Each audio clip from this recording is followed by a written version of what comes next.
And now we go to the health sector. Nigerian suffers from a huge brain drain issues across different sectors, particularly in the healthcare sector.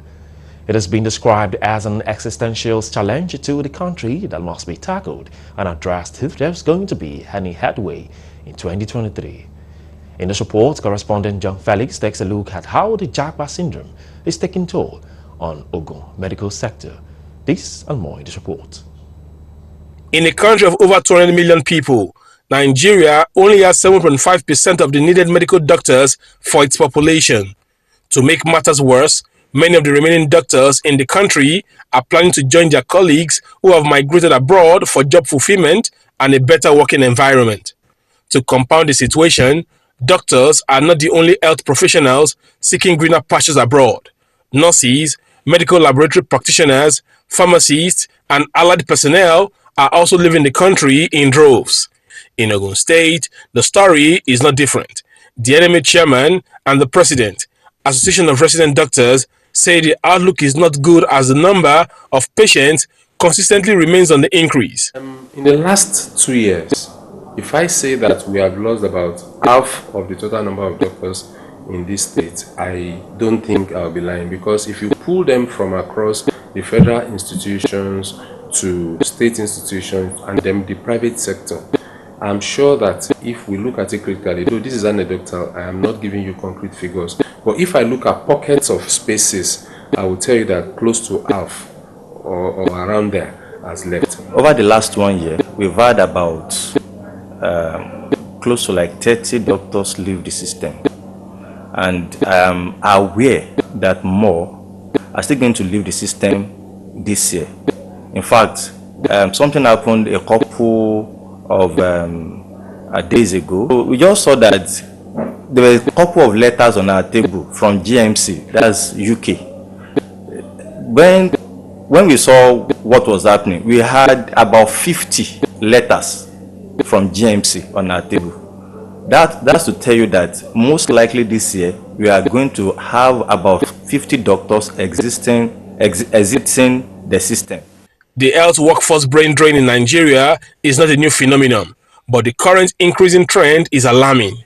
At the Federal Medical Center at Abeokuta, the story seems not to be different. In the last 1 year, over 100 nurses of different cadres have left the hospital. Most of them going abroad to greener pastures.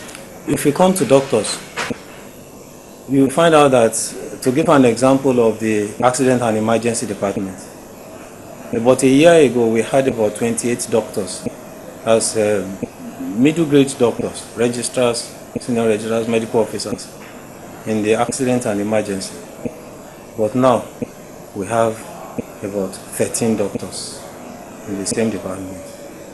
And to make matters worse, the number of patients seems to be on the increase, while the number of doctors and nurses continuously dwindle.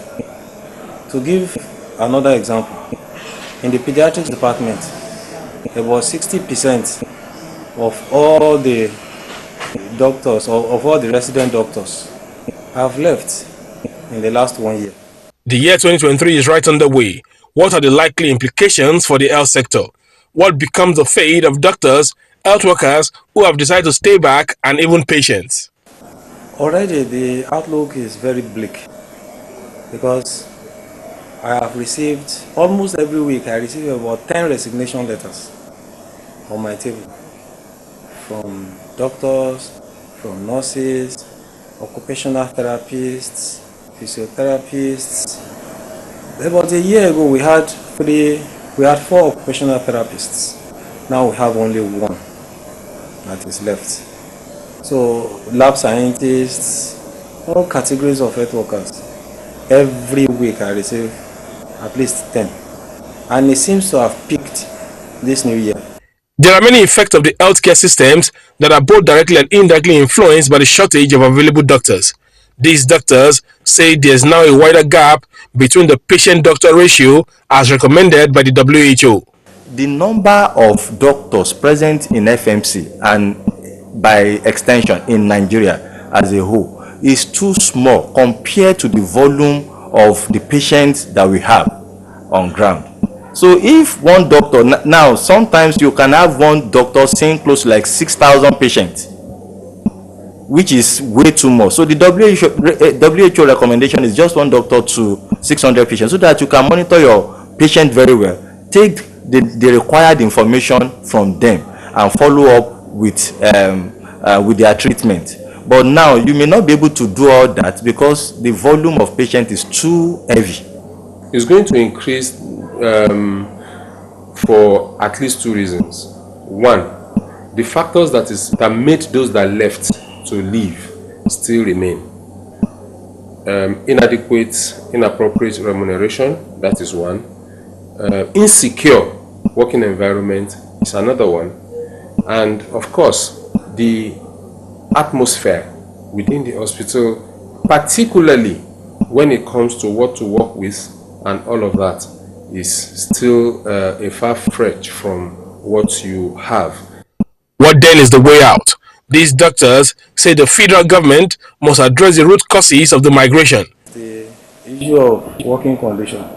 To be fair, some of us are depressed when you have to take care of patients that you have the knowledge, you have the expertise, you have the skill to take care of the patient successfully, but your hands are tied because you don't have the facilities, the equipment. And some of these equipment are not necessarily exorbitant. There are things that could easily be afforded if you have a focused and people-oriented leadership. And so, if we make these things available and people are happy and pleased and proud to work in that environment and they see results, I think more people will stay. Those policy makers, I do not think they are ready for the imminent Japa syndrome that is about to happen. It will skyrocket in this in the next few years. If your best hands are leaving and you leave the care of patients to a doctor that is just graduating from the school, it's not that it doesn't know much, but you cannot compare the years of experience of somebody who has trained in a particular specialty for probably like 7, because some specialty will take you like 7-10 years before you finish and become a consultant. So you can't compare the experience over the years that somebody who is a consultant has gained to someone who is just graduating from medical school. And what we are seeing now is that we are seeing doctors who, I don't want to use the word baby doctors, or let me use the word fresh doctors. If you leave the care of patient only to doctors who are fresh from the university, you may not be able to ascertain that there will be quality in the service delivery. Medical brain drain deserves critical attention due to its adverse effect on the healthcare system, which indirectly impacts population health outcomes and creates greater inequity among vulnerable populations. From Abeokuta, the Ogun State capital, John Felix reporting for Galaxy Television News.